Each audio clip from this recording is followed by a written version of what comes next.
Competition দেখো কয়েক লেয়ারে কিন্তু আউট। প্রথমত এইচএসসি লেয়ারেই অনেকে বাদ, তারপরে দুশ্চিন্তার কারণে অনেকে বাদ, তারপরে ড্রিম স্টুডেন্টস একদম দুধের উপরে যে শর্টটা থাকে ওই স্টুডেন্টস গুলোই কিন্তু অবশিষ্ট রইলেন, ওই স্টুডেন্টস গুলোই দেখা যাবে দিন শেষে চান্স পায়। আমরা ইনফ্যাক্ট আমরা তো অনেক বছর কোচিং এ পড়াইছি, অভিজ্ঞতা আছে। আমরা এরকম দেখতাম প্রথম দিন অ্যাডমিশন টেস্টের কোচিং গুলার প্রথম দিন এমন হয়তো, প্রথম দিন এমন স্টুডেন্ট আসতো যারা হচ্ছে এত জায়গা, এত স্টুডেন্ট যে জায়গায় দিতে পারতাম না।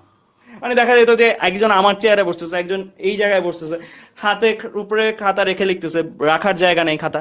কিন্তু যতই দিন যাইতো এই দুশ্চিন্তা এভরিথিং সবকিছুর কারণে লাস্টের দিক দিয়ে যেতে দেখতাম যে প্রতি বেঞ্চে একজন করে বসে আছে, যেখানে 4 জনের ক্যাপাসিটি।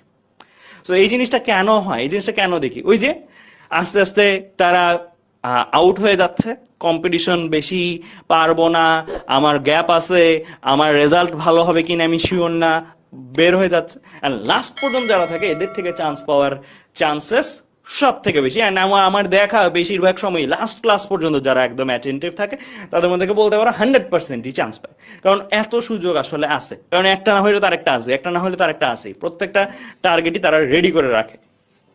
তাহলে দেখো এই জায়গাগুলো কি তোমাদের দিতে ইচ্ছা করে না, যে তোমাদের ফেসবুক প্রোফাইলে এটা থাকুক যে স্টাডিং অ্যাট অমুক। তো এই জিনিসগুলা তুমি খুব বেশি দূর না, জাস্ট আর কয়টা বছর, এক দুইটা বছর কিন্তু প্রপারলি আসা যে তা না। ঠিক আমি বলবো 2 বছর পরের এই মুহূর্তটা দিয়ে তুমি শিওর হয়ে যাবা তুমি আসলে কোন জায়গায় বিলং করো। শুধু এগুলাই না, বুয়েট, ঢাকা মেডিকেল এবং ডিইউ না, বরং আরো ভালো ভালো ইউনিভার্সিটি আছে, এবং আর্মি, নেভি, পাইলট এরকম ফোর্স গুলাও অনেক টার্গেট করে। মোট কথা কোনো টার্গেটই খারাপ না, বাট যেই টার্গেটই নিছো সলিডলি ওটার জন্য ফাইট করো। যেন এমন না হয় যে তোমার টার্গেটটাকে লো করতে হচ্ছে। লাইক ধরো প্রথম বছর জীবনে টার্গেট নিয়েছিল বুয়েট, তারপরে তুমি টার্গেট নিছো আরেকটা ইউনিভার্সিটি, না ওইটা হবে না আরেকটু কম, এরপরে আরেকটা ইউনিভার্সিটি, মানে তুমি ডাউন গ্রেড করতেছো তোমার ড্রিমটাকে। সো আমি চাই না যে আমাদের সাথে যারা যারা যুক্ত হবে আজকে থেকে তারা কেউ ড্রিমকে ডাউন গ্রেড করতে হয়।